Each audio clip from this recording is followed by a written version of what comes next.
আমি একটি গুরুত্বপূর্ণ টপিকে কিছু আলোচনা, জ্ঞানগর্ভ কিছু কথা বলতে চাই। এই সময়ের সবচেয়ে গুরুত্বপূর্ণ যে বিষয় আমি মনে করি, এমন একটি বিষয়ের নাম হলো মুসলমানদের ঈমান, যেখানে সারা ঈমান পরিপূর্ণ হবে না। দুটি জিনিস লাগবে। কালেমা হলো লা ইলাহা ইল্লাল্লাহু মুহাম্মাদুর রাসূলুল্লাহ। আমরা আল্লাহর ব্যাপারে কোনো কথা নাই। আবু জেহেল, উতবা, সাইবা, মুগিরা, নমরুদ, ফেরাউন কেউ আল্লাহকে নিয়ে কথা বলেননি। সকলেই বলেছিল আল্লাহ আছে।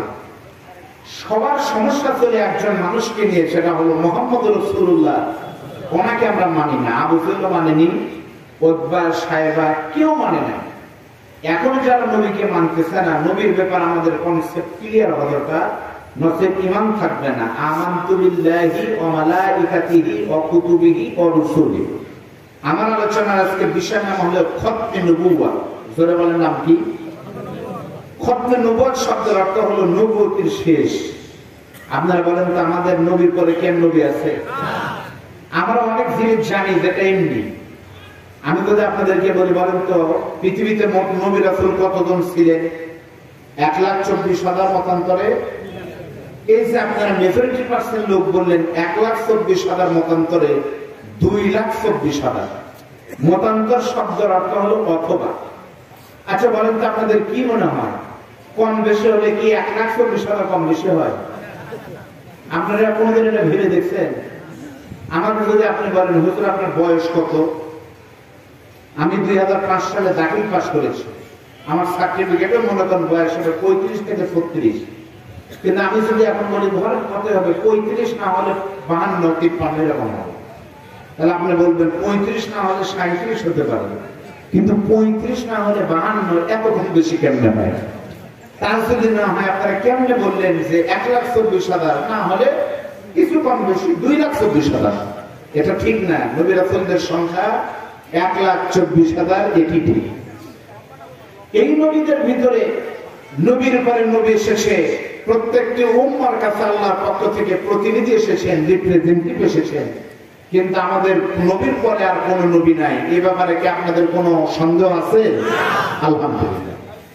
এই খতমে নবুওয়াতের বিষয়গুলো নিয়ে আমি কথা বলবো। এইদিকে তাকাবেন আপনারা, দিনের মাহফিল তো খেয়াল করেন। প্রথমে বলবো আলোচনা হবে, আলোচনা হচ্ছে কোথায় থেকে? বলেন কোথায় থেকে? এই কোরআন আমরা বাংলাদেশে শুধু শুনেছি, এই কোরআন আমরা পড়ছি, কিন্তু কোরআন এসেছিল কোরআন পড়ে, কোরআনের আলো দিয়ে বাংলাদেশ নয়, বাংলাদেশ সহ পৃথিবী, বিশেষ করে আমাদের দেশে পুরোটা রাষ্ট্র পর্যায়ে পর্যন্ত কোরআনের আলো দিয়ে রঙিন করা, কিন্তু আমরা সেটা পারিনি। আলহামদুলিল্লাহ সুযোগ এসেছে। একটি কোরআনের মাহফিল করতে গিয়ে আমাদের বাধা দেওয়া হয়েছে বহু মাহফিলে, অথচ আমরা খেয়াল করে দেখছি আজকে ঢাকা বিশ্ববিদ্যালয় সহ সকল জায়গায় আজকে সিরাত মাহফিল হয়েছে, কেউ বাধা দিতে পারেনি।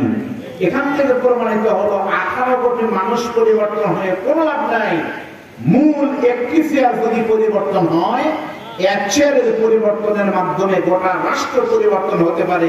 স্বৈরাচারের পতনের পরে আমরা দেখেছি রাষ্ট্রের ক্ষমতার কত দাম। ধরে বলেন কথা ঠিক?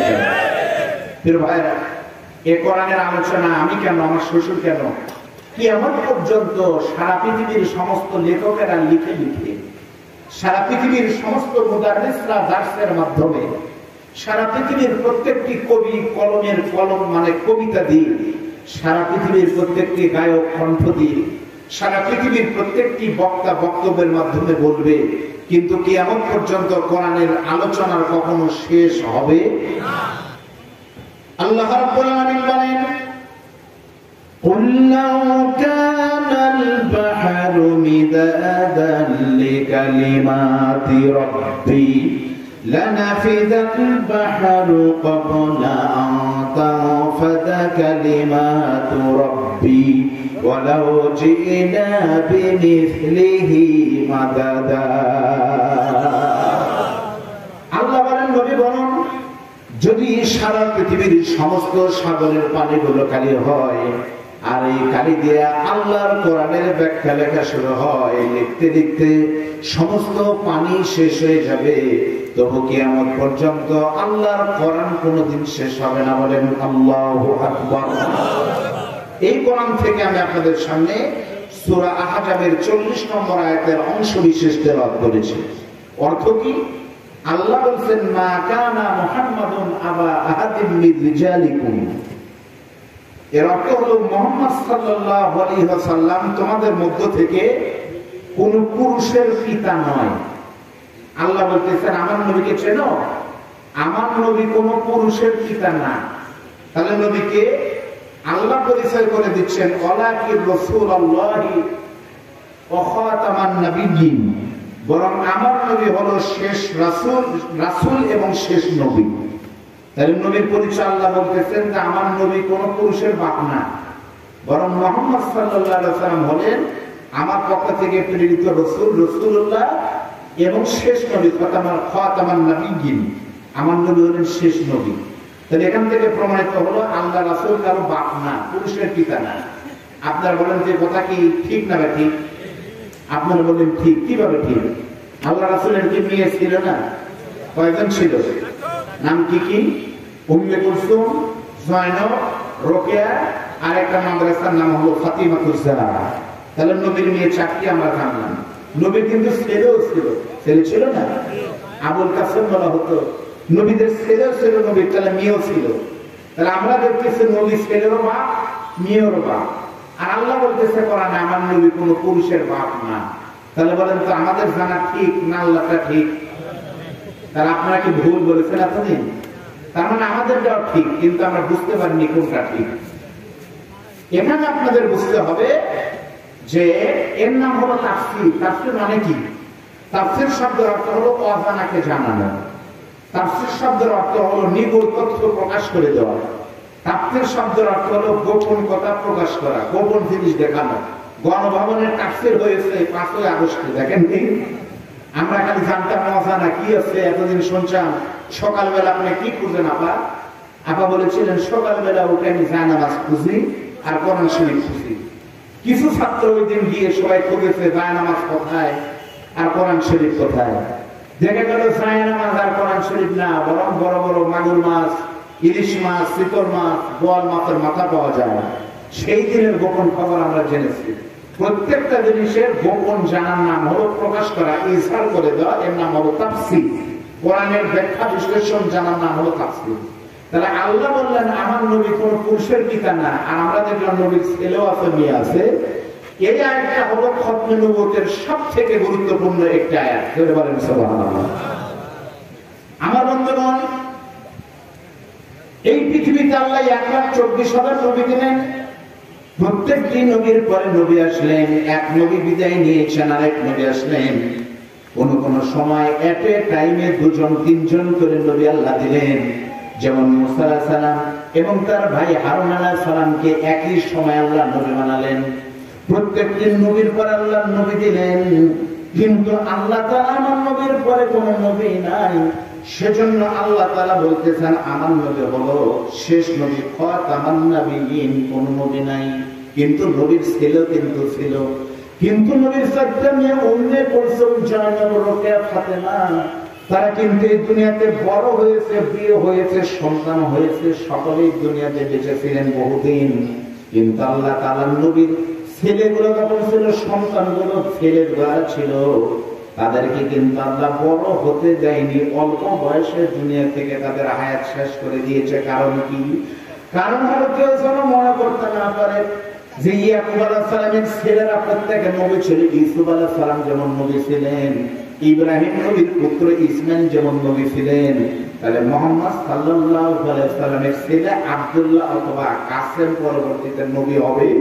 সেজন্য পৃথিবীর মানুষ যেন এটা মনে করতে না পারে। সেজন্য আমার আল্লাহ তাআলা নবীর ছেলেগুলোকে দুনিয়াতে এনেছে। অল্প বয়সে পুরুষ হওয়ার আগে শিশু অবস্থায় দুনিয়া থেকে বিদায় করে দিয়েছে। এখান থেকে প্রমাণিত হয় কিয়ামত পর্যন্ত, যতদিন কিয়ামত হবে না ততদিন পর্যন্ত আমার নবীর পরে আর কোন নবী আসবে না। সেজন্য নবীর ছেলেরা শিশু অবস্থায় মারা গেছে। পুরুষ হতে কিন্তু একটা বয়স লাগে। শিশু, কিশোর, তরুণ, যুবক, পুরুষের আগেই মারা গেছে। সেই জন্য আল্লাহ বলতেছে মুহাম্মদ সাল্লাল্লাহু আলাইহি ওয়াসাল্লাম কোন পুরুষের পিতা না। মেয়ের পিতা কিন্তু বলেনি, পুরুষের পিতা না, কারণ আগেই ছেলেরা মারা গেছে। বুঝতে পেরেছেন কি আপনারা? এরপরে দেখেন আল্লাহ নবী সাল্লাল্লাহু আলাইহি সাল্লামের প্রতি ইঙ্গিত করে আল্লাহ পবিত্র কোরআনুল কারীমের ভিতরে সূরা নিসার 59 নম্বর আয়াতে বলেছেন, দেখেন অন্য নবীদের ক্ষেত্রে আল্লাহ বলেছেন নবীর পরে নবীর অনুসরণ করো, কিন্তু আমার নবীকে টার্গেট করে আল্লাহ পাক বলেছেন নবীর পরে নবীর অনুসরণ করো না। কারণ নবীর অনুসরণ কেমনে করবো? নবী তো আর নাই। কোরআনে তাই বলে। আল্লাহ পাক বলেন ইয়া আইয়ুহাল্লাযীনা আমানু আতিউল্লাহ ওয়া আতিউর রাসূল ওয়া উলিল আমরি মিনকুম। আল্লাহ পাক বলেন, আল্লাহ পাক বলেন ও ঈমানদারেরা, তোমরা আল্লাহ পাকের অনুগত করো এবং রাসূলের অনুগত হও, এবং আল্লাহ রাসূলের পরে তোমরা উলিল আমরদের অনুগত করো। কারণ হলো আমার নবীর পরে নবী আসবে না, উলিল আমর আসবে। এখন প্রশ্ন হলো হুজুর উলিল আমর মানে কি? তাফসীর ইবনে কাসির বের করে দেখেন, তাফসীরে মারিফুল কোরআন বের করে দেখেন। ইসলামে আন্দোলন বোঝার জন্য দুটি তাফসীর পড়বেন, পেয়ে যাবেন। জেলখানায় বসে সাইয়্যিদ কুতুবুল্লাহ কাফি জিলালিল কোরআন আর মাওলানা আবুল আলা মওদুদী রাহমাতুল্লাহ আলাইহির মার কাফিলুল কোরআন করে দেখেন। উলিল আমর শব্দের অর্থ হলো দুইটি। প্রথম নম্বর, উলিল আমর বলা হয় যারা মুস্তাহিদ, যারা আলেম ওলামা, তারা হলো আমাদের উলিল আমর। আর জনগণের জন্য এই মুহূর্তে উলিল আমর হলো রাষ্ট্রপ্রধান। এই জন্য রাষ্ট্রপ্রধান হলো উলিল আমর। তাহলে আল্লাহ নবীর পরে নবী নাই, তাই উলিল আমরের অনুসরণ করো। উলিল আমর কারা? নবীর পরে ছিলেন সাহাবা, সাহাবাদের পরে ছিল তাবেঈন, তাবেঈনের পরে তাবে তাবেঈন, তাবে তাবেঈনদের পরে কিয়ামত পর্যন্ত যারা আলেম ওলামা হবে তারাই উলিল আমর। করে বলেন কথা ঠিক না বেঠিক? আমাদের উলিল আমর কে হবে এটা আপনাদের আজকে সিদ্ধান্ত নেওয়ার সময় কিন্তু এখনই। 50 বছর পারেননি। এখন নামাজি মাহফিলের সভাপতি যেমন কে হবে, আমি আব্দুল বারী রশিদ যখন আসতে না পারলে আজকে সভাপতি অস্ত্রে পোষায় দিতে পারতেন। ইনি হবেন মাহফিলের সভাপতি। মাহফিলের নেতা কারা হবেন? অতিথি, যিনি বক্তার পরিবর্তে বক্তার বক্তব্য দিতে পারেন। কিন্তু গত 16 বছর আর 20 মাস আমরা দেখেছি এমন নেতাদেরকে, এমন মানুষদেরকে সভাপতি আর প্রধান অতিথি করতে করা হয়েছে যারা উর্দুর খরচ পর্যন্ত জানে না। তারা পূজা আসতে পারে ফতুয়া দিত, লাকুম দীনুকুম ওয়ালিয়া দীন, ধর্ম নিয়ে বাড়াবাড়ি করো না, ধর্ম জানবার সবাই মিলে পূজার যাওয়া, বুখারী শরীফের আয়াত। গত 16 বছর এরকম ফতুয়া দিয়ে এদেশের মুসলমানদের ইমান যারা ধ্বংস করেছে তারা কোনোদিন উলিল আমর হতে পারে না। বলে বলেন কথা ঠিক করে? প্রসঙ্গ যখন আসলে বলতেই হয়। দুর্গা পূজা শুরু হবে আগামীকাল থেকে সম্ভবত, নাকি আজকে থেকে শুরু হয়েছে। এদের লোক কম না নাকি গেছে সেখানে যেতেই পারে। ধর্ম যার উৎসব সবার, তারা তো আর দিল্লি জানি, তাদের উন্মাতেরা তো আছে, তারা দেখ অসুবিধা নেই। ক্লিয়ার বক্তব্য হলো ধর্ম যার উৎসব সবার, নিরাপত্তার পাহারাদার দায়িত্ব সবার। ধরে বলেন কথা ঠিক না বেঠিক? আজকের মাহফিলে যদি কোনো হিন্দু ভাই থাকেন, আমি আপনাকে ওয়েলকাম জানাচ্ছি। আপনি আসেন, আমি আপনাকে স্টেজে জায়গা দেব। কেন? এই স্টেজে, এই মাহফিলে মাহফিলের সভাপতি হিন্দু দাদা হতে পারে, আপনারা দেখেননি? এই স্টেজে আমি দেখেছিলাম আমাদের এই দাদা এখানকার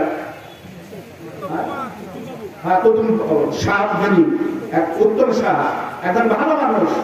আমরা তাকে, তিনিও যদি আজকে আসেন, আমি তাকে সভাপতির পাশে জায়গা করে দিব। এটা আমাদের ভাতৃত্ব, এটা আমাদের ভালোবাসা। হিন্দুদের পূজা মণ্ডপে হিন্দুরা যাবে।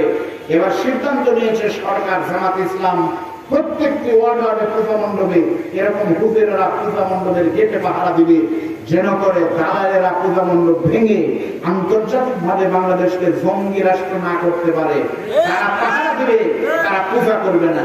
হিন্দুদের পূজা হিন্দু করবে, খ্রিস্টানদের পূজা খ্রিস্টান করবে। কিন্তু ধর্ম যার উৎসব সবার, এই কথা বেঈমানদের। হিন্দুরা যদি মুসলমানদের মাহফিলে সবাই না আসে, আমরা কেন পাবো? এই কথা মুসলমানদের হতে পারে না। জোরে বলেন কথা ঠিক হবে? ভাইরা, তাহলে আপনারা বলেন উলিল আমর কি হবে? 18 কোটি মানুষের উলিল আমর তিনি হবেন, যে বাংলাদেশের নেতৃত্ব দিতে পারেন তারা হবেন। আমরা ধর্ম উপদেষ্টাকে দেখেছি বাইতুল মুকাররমের ইমামতি করতে পারবে। ঢাকা বিশ্ববিদ্যালয়ের চ্যান্সেলর, ভাইস চ্যান্সেলর, যারা ঢাকা বিশ্ববিদ্যালয়ে 100 ধর্ষণের সেঞ্চুরি করে কেক কেটেছে, সেই রকম বেঈমান ভিসি শেষ হয়েছে। ঢাকা বিশ্ববিদ্যালয়ের নতুন ভিসি ঢাকা বিশ্ববিদ্যালয়ে দেখেছি মাগরিবের নামাজের ইমামতি করতেছে, এর নাম হল ইসলাম। ইসলামী বিশ্ববিদ্যালয় কুষ্টিয়াতে এক সপ্তাহ ভিসি ডক্টর নসরুল্লাহ স্যার এসেছে। আমি আশ্চর্য হয়ে গেছি, দাড়ি মুখে ছোট ছোট আইনের শিক্ষক সেই টিচার গতকাল ইসলামী বিশ্ববিদ্যালয় পড়ায় 100 পিএইচডি করা আলেম ওলামার সামনে শত শত হাজার হাজার ছাত্রদের সামনে আধা ঘন্টা আরবিতে বক্তব্য দিয়েছেন। এখান থেকে প্রমাণিত হয় আল্লাহর কসম, এদেশের মানুষ যদি সিদ্ধান্ত নিতে পারে আগামী নির্বাচনে হযরত ওমরের উত্তরসূরি রাষ্ট্র ভবন গণভবনে থেকে তাদের সময় কান্না ভেসে আসবে, সেই দিন বাংলাদেশে সেজে ধরে বলেন কথা ঠিক করে। সেজন্য সিদ্ধান্ত নেওয়ার সময় হলো আগামী নির্বাচনের জন্য আর কোন বাম আর রাম আবার বাংলাদেশে না আসে ধরে বলেন ঠিক করে। খেয়াল রাখবেন প্রিয় ভাইরা, আমি আপনাদের সামনে একটা হাদিস বলবো, আপনার কি বিরক্ত হচ্ছে? খেয়াল করার খতম কাকে বলে? আল্লাহর নবীর প্রিয় সাহাবী।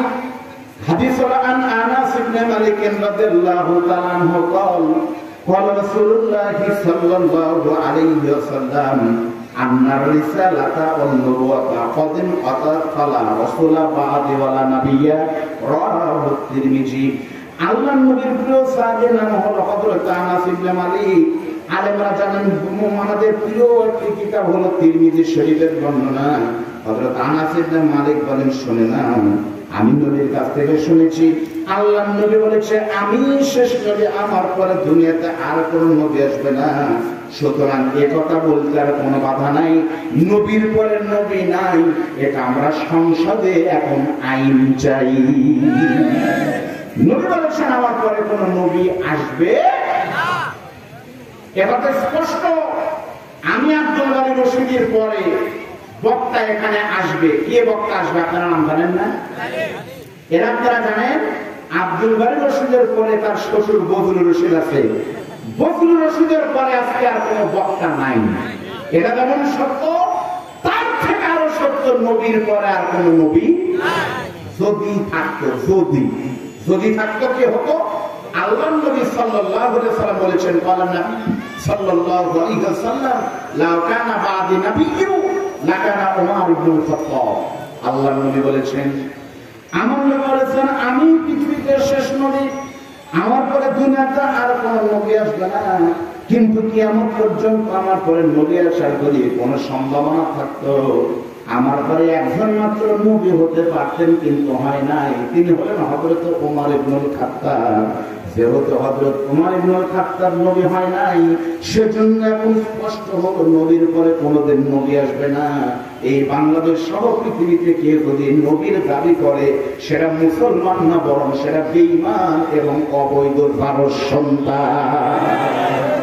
দুঃখজনক হলো আমার নবীকে নিয়ে আজকে কথা হচ্ছে, নবীর ইজ্জত নিয়ে কথা হচ্ছে, হয়নি?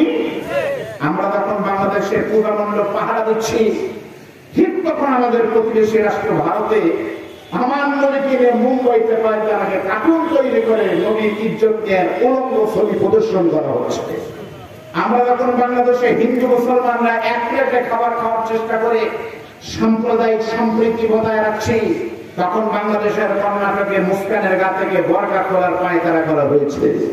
বাংলাদেশে যখন এই লালমনিরহাটে একই দেয়ালে এই পাশে মসজিদ ওই পাশে মন্দির, বাংলাদেশে যখন মসজিদ মন্দির পাশাপাশি আযান হলে পারে মন্দিরের ঢোল বন্ধ হয়, ওদের সময় আমাদের মাহফিল বন্ধ হয়, রথ বন্ধ হয়, ঠিক তখন ভারতের বাবরি মসজিদের জায়গায় রাম মন্দির তৈরি করেছে বাংলাদেশের দিদির প্রিয় দাদা নরেন্দ্র মোদী। ধরে বলেন কথা ঠিক করে। প্রিয় ভাইরা, দুঃখের কথা আসে, আমার নবীর ইজ্জত নিয়ে যারা কথা বলেছে, নবীর ইজ্জত কেমন আলেম ওলামারা জানে, আমার বলার ক্ষমতা নাই, শুধু ইঙ্গিত দিই। নবীকে আমার বন্ধুগণ, আল্লাহ নবীর ইজ্জত নিয়ে আল্লাহ বলেন, নবী সেই মানুষ, মনে রাখো, ওয়া ইন্নাকা লাআলা খুলুকিন আযীম। আমার নবীর চরিত্র আযীম। আযীম মানে কি এটা আপনারা বুঝবেন না, আমিও জানি না। আলেমদের বলেন আযীম বলা হয় আল্লাহর একটি নাম হলো আযীম, সেই নাম মহান নাম নবীর চরিত্রে তুলে দিয়েছে। আযীম বলা হয় যেটা মাথার কোনো যন্ত্র নাই। এখানে কত মানুষ আছে, আমি আপনাদেরকে বলে দিতে পারবো, কম বেশি কিছু হবে। এই মাঠ কত স্কোয়ার ফিট মাপা যাবে, প্রশান্ত মহাসাগরের পানি কতটুকু তাও মাপা যাবে, আপনার শরীরে গরম হতে পারে কত ডিগ্রি জ্বর তাও মাপা যাবে, সবকিছু মাপা যায়। কিন্তু নবীর চরিত্র কত মহান, কত বড়, কত উদার, কত প্রশস্ত, এটা আল্লাহ বলছে আমার নবীর চরিত্রের বিশালতার শেষ নাই। যে জিনিসের শেষ নাই তাকে বলা হয় আসীম, যার চরিত্র নিয়ে কথা বলার কোন সুযোগ নাই। বলে বলেন আল্লাহু আকবার। এরপর কি আল্লাহ বলেন নবী লাকাদ কানা লাকুম ফি রাসূলিল্লাহি উসওয়াতুন হাসানাহ। আল্লাহ এখানে আলেমরা আছে, এখানে নাম একটি তাকিদ, পদ আরেকটি তাকিদ, দুটি তাকিদ দিয়ে বলেছে তোমাদের ভিতরে একমাত্র অনুসরণীয় চরিত্র হলো মুহাম্মদ রাসূলুল্লাহ। জোরে বলেন কথা ঠিক না ঠিক? ফিরে ভাইরা, নেতা হয় তারা, নেতার চরিত্র হয় দুই রকম, একটা পাবলিক ক্যারেক্টার আর একটা পার্সোনাল ক্যারেক্টার। আমাদের বাংলাদেশের রংপুরের বহু নেতা মাহফিলে এসে বলেছে ভাইরা আপনারা মদ খাবেন না, আপনারা সিগারেট খাবেন না, যে মুখে বলি মা ওই মুখে মদক আর সিগারেট না। এই বক্তব্য দিয়ে এখান থেকে বের হয়ে নাগের হাত পাওয়ার আগে সিগারেট ছাড়া নেতার মাথা ঠিক থাকে না। এমন কোন নেতা বাংলাদেশে ছিল কি ছিল না করে বলে? অবশ্যই ছিল। এমন নেতা বাংলাদেশে অসংখ্য ছিল। আর আমার নবীর চরিত্র হলো জন্ম থেকে মৃত্যু পর্যন্ত নবী বলেছে আমার বিবিরা রাতের অন্ধকারে দিনের আলোতে আমি তোমাদের সাথে যা কিছু বলেছি যদি তোমরা পারো আমার নবীর উম্মতদেরকে বলে দাও, তারা যদি এটা মানে প্রত্যেকটাই সুন্নাত হবে। বিবিকে কেমন আদর করেছে তাও বলে দাও, যদি তারা সেটা অনুসরণ করে মান তামাসসাকা বিসুন্নতি ইনদা ফাসাদি উম্মতি ফালাহু আজরুন ইয়াতাশাহিদ। এক একটা সুন্নাত দাম হলো 100 গোলা কাটা শহীদের চাইতে বেশি। ধরে বলেন আল্লাহু আকবার। কি নাই আমার নবীর ভিতরে?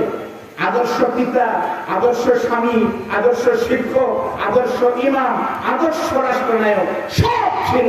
As a father, as a teacher, as a lawyer, as a reformer of society, the prophet Muhammad Superman of the world. জোরে বলেন আল্লাহু আকবার।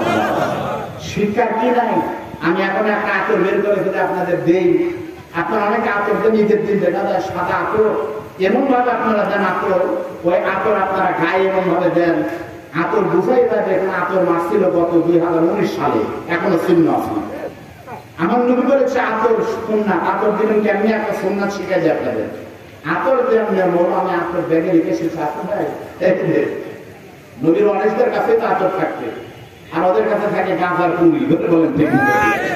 আতর জাতীয় হলো নবী বলেছেন আমি হাতে কলমে শেখাই আতর দিতে হবে।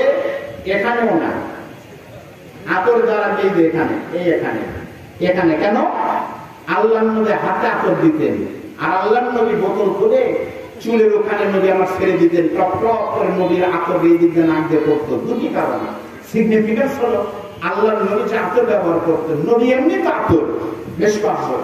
তারপরে নবী যখন আতর দিতেন, আল্লাহ নবীর ব্যবহারের আতর হাতে দেওয়ার সঙ্গে সঙ্গে নবীদের সঙ্গে কেউ যদি মুসাফা মোয়ানাকা করতেন, হাত মিলাতেন, ওই মানুষকে মিলানোর সঙ্গে সঙ্গে নাকে হাত দেওয়া, কি সুন্দর গন্ধ, অনেকদিন পর্যন্ত মনে থাকতে পারেন। সুবহানাল্লাহ। আর নবী যখন এখানে আতর দিয়ে মসজিদে গিয়ে নামাজ পড়তেন, সেজদা দিতেন, নবীর ওই জায়গায় যদি 1 মাস পরে সেজদা দিত, সেজদার জায়গা থেকে আতরের ঘটনা হতো, মনে হতো এখানে নামাজ পড়েছে বিশ্বনবী মুহাম্মদ রাসূলুল্লাহ সাল্লাল্লাহু আলাইহি ওয়াসাল্লাম। বলেন আল্লাহু আকবার। সেই নবীর চরিত্র নিয়ে ভারত কথা বলে। আজকের মাহফিল থেকে স্পষ্ট বক্তব্য, ভারত আমাদের বন্ধু নয়। ভারতের মতো বন্ধু যদি কারো থাকে আর তার শত্রুর দরকার হবে না। বলে বলেন কথা ঠিক লাগে? এই ভারতের কারণে আমার উত্তরবঙ্গের কত মানুষ কৃষ্ণা নদীর পানিতে তিস্তা ব্যারেজের কারণে আজকে কৃত্রিম সংকটে পড়ে বন্যা হচ্ছে। ভারত আমাদের বন্ধু কোনোদিন হতে পারে না। যদি হয় আল্লাহ নবীর হাদিস মিথ্যা হবে। নবী বলেছে ভারত ইসলামের দুশমন, গাজওয়াতুল হিন্দ শুরু হবে ভারত থেকে। ভারত মুসলমানদের বন্ধু কোনোদিন হতে পারে না। ধরে বলেন কথা ঠিক আছে? নবী বলেছেন শেষ জামানায় একটা যুদ্ধ হবে, ইসলামের পক্ষে একদিকে ইসলাম আর একদিকে বেঈমানরা থাকবে। গাজওয়াতুল হিন্দ, ওই যুদ্ধে যারা জীবন দিবে তারা শহীদ হবে। আল্লাহর নবীর জবান হলো ভারত যুদ্ধ শুরু হবে হিন্দুস্তান থেকে। হিন্দুস্তান মানে কোন দেশ বলবে আপনারা জানেন না? কয়েকটা কারণে আমরা মনে করতেছি যুদ্ধ মনে হয় আর কিছুদিন পরে বেঁধে যাবে। ভারতের কর্ণাটক প্রদেশের মুস্কানের গা থেকে বোরকা খোলার মাধ্যমে যুদ্ধের 1 ঘন্টা বেজে উঠেছিল। বাবরি মসজিদ ভাঙার মাধ্যমে 2 ঘন্টা বেজেছিল। রিসেন্টলি মুম্বাইতে আল্লাহর নবীর উলঙ্গ করে ছবি প্রদর্শন করার মাধ্যমে চরম আকার ধারণ করেছে। ভারত মনে রেখে দিও, এই দেশ যদি 42 সাল পর্যন্ত যদি বাংলাদেশে এরা থাকতো, আর কিছু হোক না হোক, বাংলাদেশ ভারতের একটা অঙ্গরাজ্য হতো। মনে রাখতে হবে, বাংলাদেশের ভাবরাম রবীন্দ্রনাথের বাংলাদেশ নয়, এই বাংলাদেশে ভারত লক্ষ লক্ষ মসজিদের মানুষের, বাংলাদেশের মানুষের ফজরের আযান শুনে ঘুম ভাঙে, নবীর নামে আযান আর আল্লাহর আযান শুনে তারা ঘুমাতে যায়। নতুন করে ভারত যদি আল্লাহর নবীর ইজ্জত নেওয়ার একটা বার কোনো কথা বলে, এদেশের ছাত্রদের ডাকে যদি বাংলাদেশের মানুষেরা জীবন দিতে পারে, এই রংপুরের পবিত্র মাটির শহীদ আবু সাঈদ যদি ইসলামের জন্য জালেম মুক্ত দেশ করার জন্য হাসি মুখে রক্ত দিয়ে রংপুরের মাটি থেকে স্বৈর শাসকদের প্রথম রক্ত উচ্ছেদ দিতে পারে, যদি আল্লাহর নবীর খাদ্য নেব আর নবীর ইজ্জত রক্ষা করার জন্য ডাক আসে, আবু সাঈদের পবিত্র রক্তের উপর দাঁড়িয়ে আল্লাহর নবীর জন্য জীবন দিতে কারা কারা রাজি আছে? আল্লাহকে দেখা।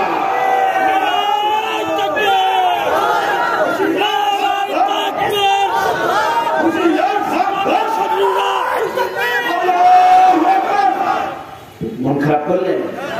আমার বন্ধুগণ, নবীর চরিত্র কেমন? আমি আব্দুল বারী রশিদেরও কিন্তু খাদেম আছে, আমারও কিন্তু সহকারী আছে। আমি যখন মাহফিলে উঠি, আমার খাদেমকে বলি তাড়াতাড়ি করে একটু চা দিতে বলো। মাহফিল কমিটি থেকে আমাকে চা এনে দেয়, সেই চাটা যদি একটু হিট কম হয় তাহলে আমি রাগ করি।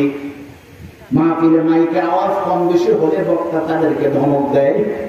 কিন্তু নবীর চরিত্র কত সুন্দর, আল্লাহর নবীর প্রিয় সাহাবী, নবীর খাদেম, কি ভাগ্যবান সাহাবী। নবীর সাহাবী হযরত আনাস বলেন, আনাস ইবনে মালিক রাদিয়াল্লাহু তাআলা আনহু قال, আল্লাহর নবীর সাহাবী আনাস বলেন, খাদামতু রাসূলুল্লাহি সাল্লাল্লাহু আলাইহি ওয়াসাল্লাম 10 সিনিন। নবীর সাহাবী হযরত আনাস বলেন, আমি আনাস ইবনে মালিক পৃথিবীর শ্রেষ্ঠ পয়গম্বর মুহাম্মদুর রাসূলুল্লাহর খিদমত করেছি ছোট মানুষ 10 বছর।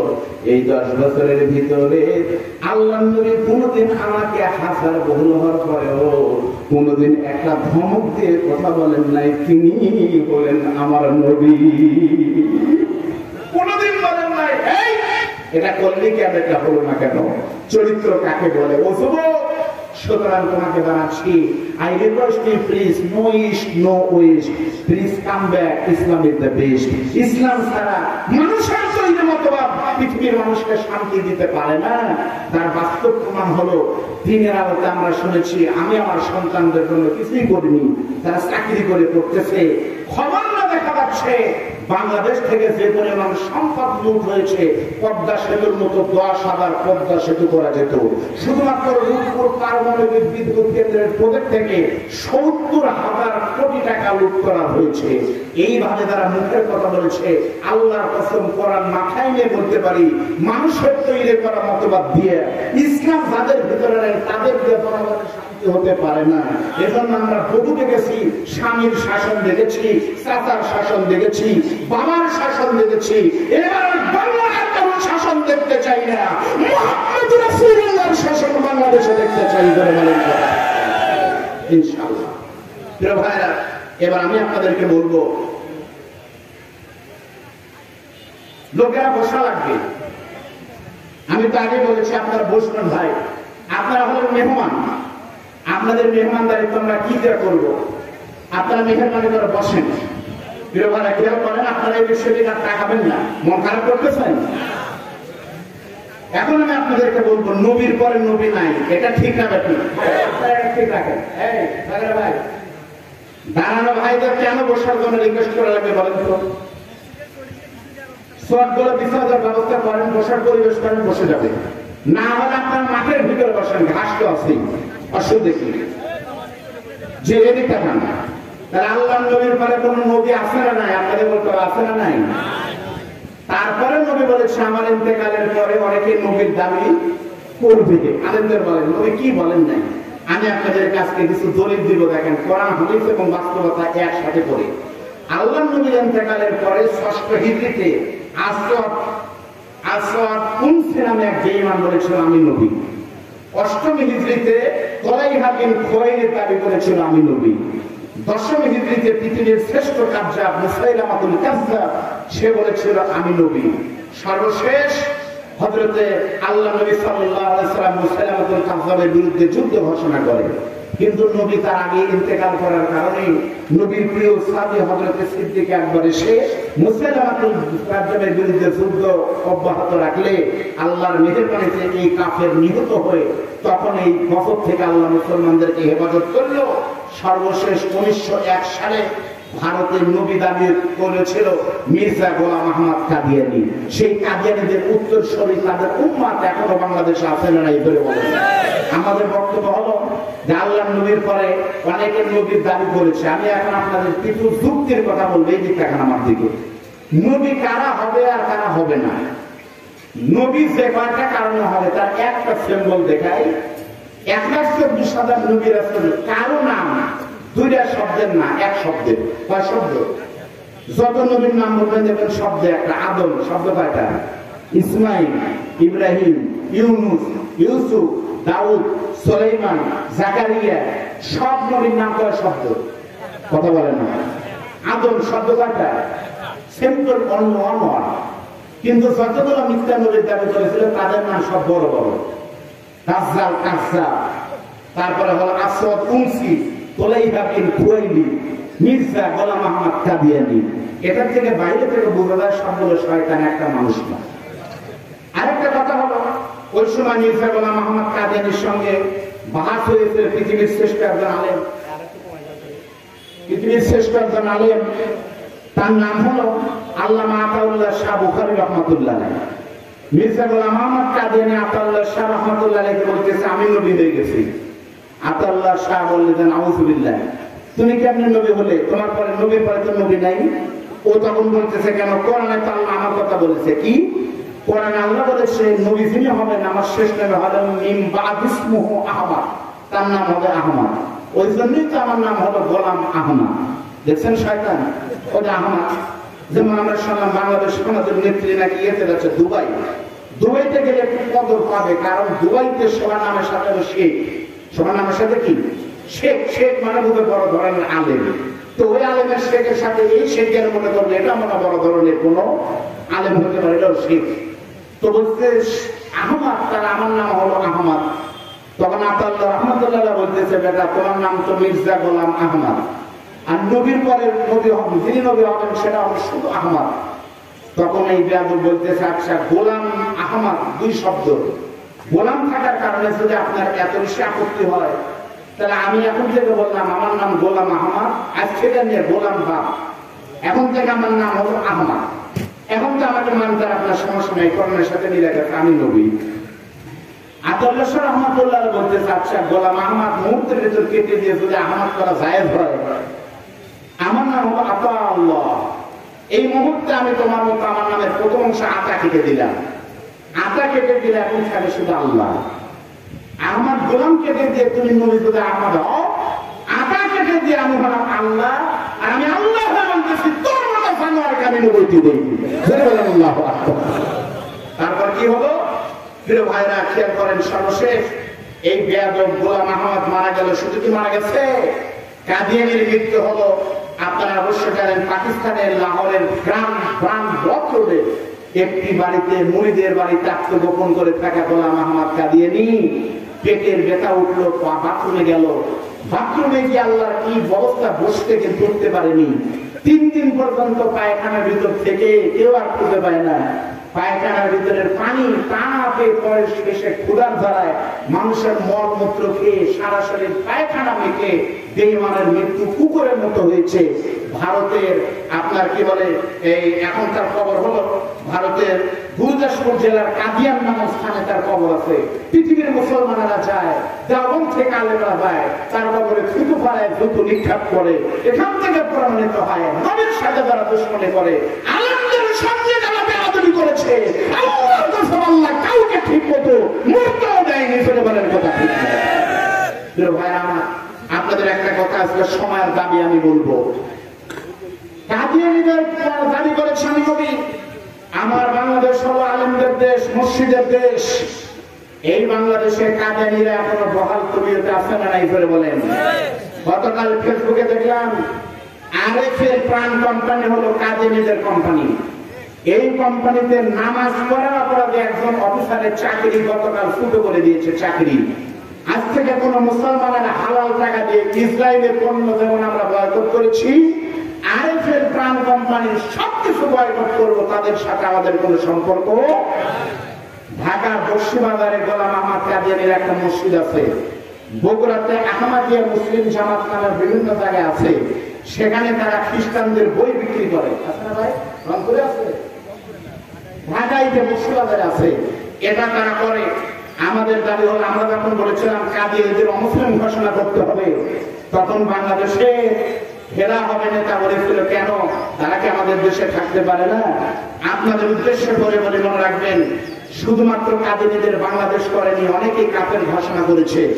1957 সালে সিরিয়াতে, এরপরে 1958 সালে মিশরে, 1394 হিজরিতে 114টি মুসলমানের সংগঠন রাবেতাতুল আলম ইসলামীর সমন্বয়ে একসাথে কাদিয়ানীদেরকে অমুসলিম ঘোষণা করেছে।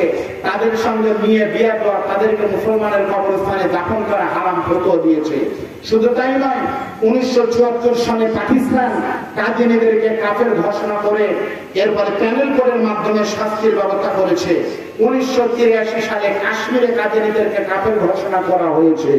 সবাই যদি কাফের ঘোষণা করে, বাংলাদেশে কার ইশারায়, কোন দাদার ইশারায় কাদিয়ানীদেরকে কাফের ঘোষণা করা হচ্ছে না? এটি আমরা ডক্টর ইউনূসের কাছে প্রথম দাবি জানাই। ধরে বলেন কথা ঠিক? গত 2 বছর আগে বাংলাদেশের পঞ্চগড় জেলায় কাদিয়ানীদের একটা সম্মেলন হবে। সেই সম্মেলনে বাধা দিল আলেম ওলামা।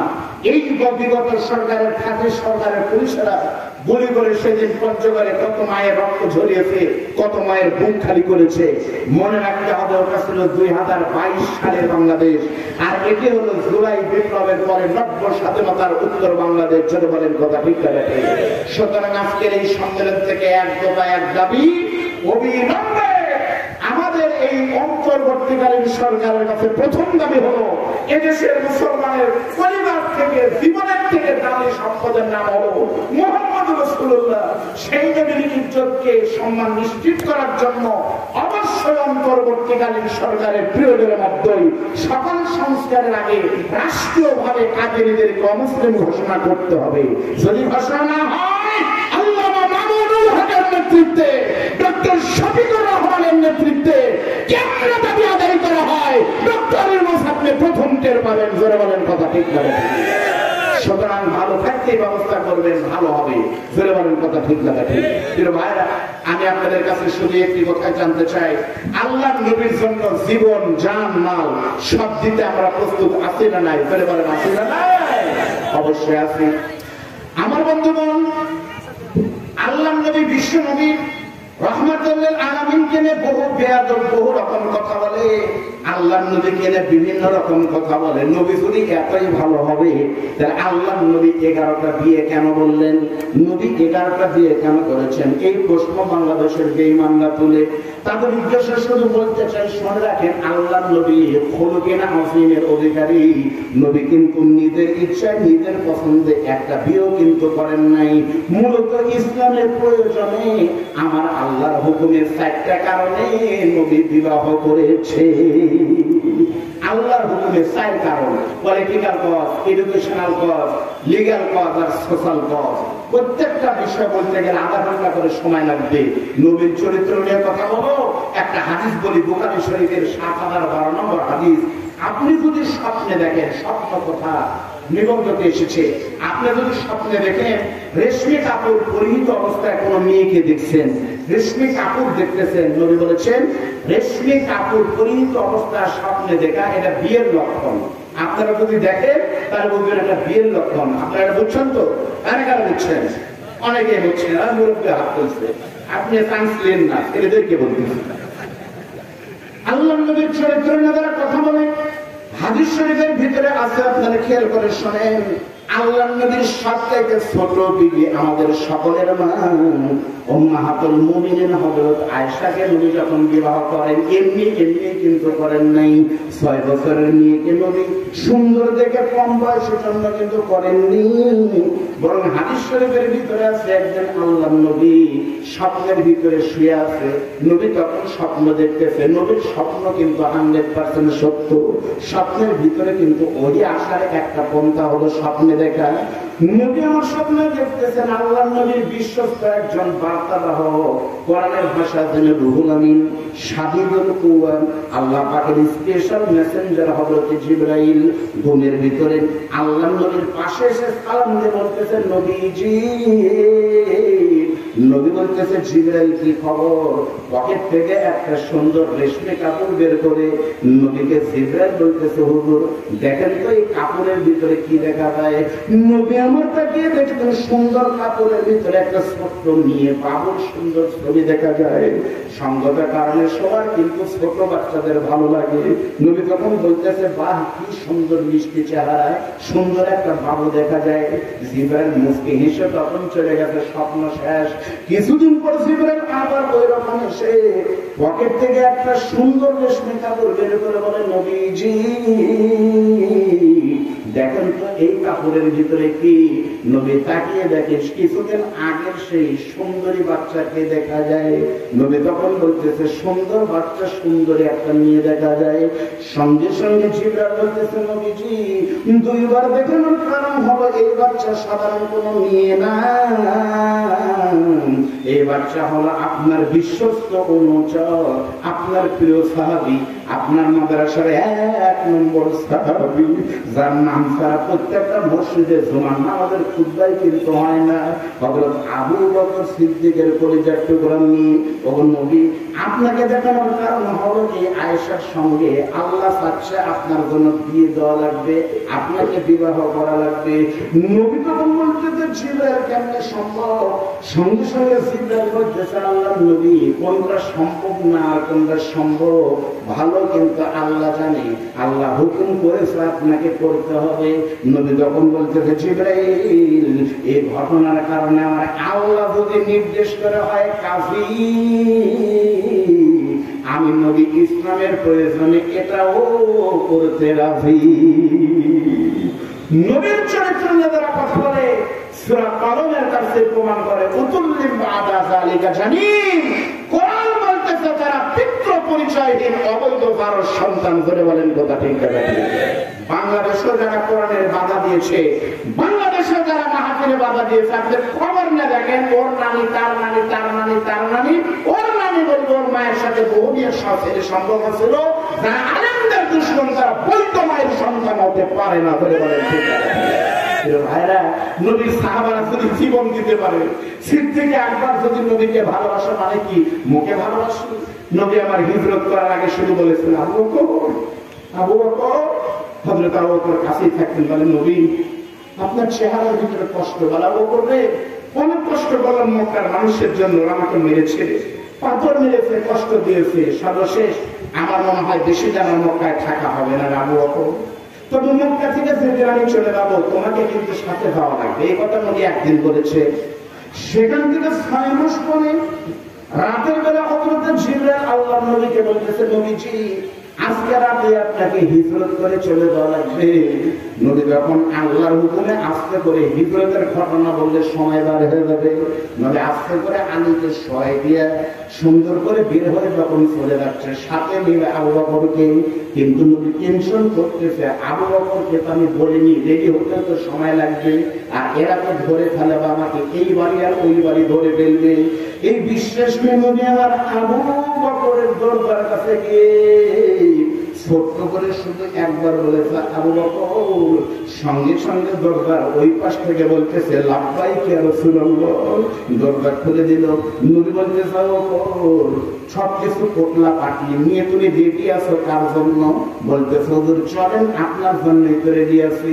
কেমনে বুঝলে আমি আবু বকর? তুমি কেমনে বুঝলে আমি তোমাকে আজকে সাথে নিয়ে যাব? তখন বলতেছে ও আল্লাহর বন্ধু এখন থেকে 6 6 মাস আগে একদিন গল্পে গল্পে বলেছিলেন কোন একটা রাতে হিজরতে যেতে হবে, আমার সঙ্গে তোমাকে মদিনায় রেডি থেকো। সেই দিন থেকে শুরু করে গত 6 মাস আমি আবু বকর এশার নামাজ পড়ে হালকা কিছু খাওয়া দাওয়া করে একটু বিশ্রাম নিয়ে এই দরজার সঙ্গে পিঠ লাগিয়ে দাঁড়িয়ে থাকি। কারণ হলো কখন আপনি আসবেন, কবে আসবেন তা তো বলেননি। ওই আল্লাহর কসম করে বলতেছি, ওই রাত থেকে শুরু করে আজকের রাত পর্যন্ত আমি আবু বকর আপনার হুকুমকে ভালোবাসার কারণে গত 6 মাস কোন রাতের বেলায় আমি ঘুমাইনি। এটা যদি হয় আবু বকরের ভালোবাসা, এটাই যদি হয় ওমর ওসমান আলীর ভালোবাসা, এটাই যদি হয় বেলাল, খাব্বাব, খুবাইব, হানজালার ভালোবাসা, বিশ্বাস করেন ছাত্র নাই, ছাত্রী নাই, লেখাপড়া নাই, শুধুমাত্র নেত্রীর বাবার নামে প্রতিষ্ঠান এমপি হয়ে গেছে। এমন নজর আমি শিক্ষক একটা না 10টা বলতে পারবো। কোনো কিছু নাই, শুধু নামের আগে আছে অমুক, সে অমুক, বরাদ্দ কোটি টাকা। তাই যদি হয় এই মাদ্রাসা ফাতিমাতুজ জোহরা মাদ্রাসা ডক্টর ইউনূসের মেয়ের নাম নয়, বঙ্গবন্ধু বা কোন নেতা জিয়ার করে কেউ নয়। এই নাম হলো প্রিয় নবী মুহাম্মদ রাসূলুল্লাহ কলিজার নামের সাথে নাম ধরে বলেন কথা ঠিক না? নবীর কলিজার টুকরা মেয়ের নামে কে ভালোবেসে আপনাদের এই মাদ্রাসা সার্থক। আমার বন্ধুবার মাওলানা জাকারিয়া এদিকে আসেন, এই মাওলানা জাকারিয়া দিতে আসেন। এরা অক্লান্ত পরিশ্রম করে এখানে একটা মাদ্রাসা করেছে। এই মাদ্রাসা আমি দেখে গিয়েছি। এই মাদ্রাসায় কিন্তু আমি এই যে পোস্টার দেখেছি, নেতা আমন্ত্রণ পোস্টার, আলহামদুলিল্লাহ আমি খেয়াল করে দেখেছি কাদেরকে দাওয়াত করেছে। আলহামদুলিল্লাহ আপনার আলেম ওলামার নাম এখানে কিন্তু আমন্ত্রিত ওলামায়ে কেরামগণ। যেখানে আলেম ওলামা থাকবে নিশ্চিত থাকবেন, যেখানে বিপদ আছে সেখানে অন্ধকার থাকবে না। যদি আলেম ওলামা না থাকতো এখানে কুতুব বাবার দরবারে গাঁজা চলতো। সকল শিরক বেদাত মুক্ত করার জন্য আলেমদের নেতৃত্বে মাদ্রাসা হয়েছে। এখান থেকে আবার নব্য ফাতেমা বের হোক, এখান থেকে আপনার নিয়ে কলিজার টুকরা নিয়ে বের হোক। আপনাদের টাকা, আপনাদের দান আর শ্রমদের স্বার্থ বন্ধু, তার বাস্তব প্রমাণ 2 জন মেয়ে হাফেজা হয়েছে। বিশ্বাস করেন 2 জন মেয়ে হাফেজা হয়েছে। ভাই হাফেজা হয় এত সহজ নয়। আমার কলিজার টুকরা মেয়ে সুবাইদা রশিদা আমিরা একটা স্কুলে পড়ে, সেখানে হিফজ করতেছে। আমি দেখেছি হাফেজ হওয়ার জন্য হিফজ করার জন্য শর্ত হলো তাহাজ্জুদের সময় কোরআন না পড়লে কেউ হিফজ কোনোদিন করতে পারে না। আপনি নিশ্চিত আমার 2টা মেয়ে মোসাম্মদ হনুফ আক্তার হাবিবা, মোসাম্মদ তাবাসসুম আক্তার সাথী, এই 2টা মেয়ে আজকে আপনাদের দয়া কোরআনের হাফেজা হওয়ার কারণে পাগড়ি তো পাবেন, আর বরকা পাচ্ছে। মনে রাখবেন একদিন গিয়ে দেখবেন এই মাদ্রাসার জানালার পাশে কান লাগাই দেখবেন, যখন আপনার কিশোরী যুবককে নিয়ে ঠান্ডাতে 2টা কম্বল গায়ে দিয়ে ঘুমাচ্ছে, তখন এই মাদ্রাসার কলিজার টুকরা মেয়েরা আপনার টাকা দেওয়া দান করা কোরআন আগরের মতো 3টার সময় যখন ঠান্ডা পানি দিয়ে ওযু করে থরথর করে কাঁপে আর কোরআন পড়ে, ইয়াসিন, ওই ইয়াসিনের ডাক চেয়ারম্যান আপনি শুনতে পারে না। খোদার কসম তাহাজ্জুদে ইয়াসিনের ডাক শুনে রব্বে কারীম আপনার উপরে তখন রহমতের হাত বের করে আপনাকে ডাকতে থাকে। প্রিয় ভাইরা আমার, সেই মাদ্রাসাকে ঠিক রাখার জন্য আজকে এমন একটি সময়, এমন একটি মুহূর্তে আপনাদেরকে দোহাই লাগে এই মাদ্রাসার জন্য। মাদ্রাসার শেষ কাজ আছে। আমি শুধু আপনাদের ভিতরে এখানে বেশি মানুষের দরকার, শুধুমাত্র কয়েকজন বলবেন হুজুর এই যে বৃষ্টি আসে, বৃষ্টিতে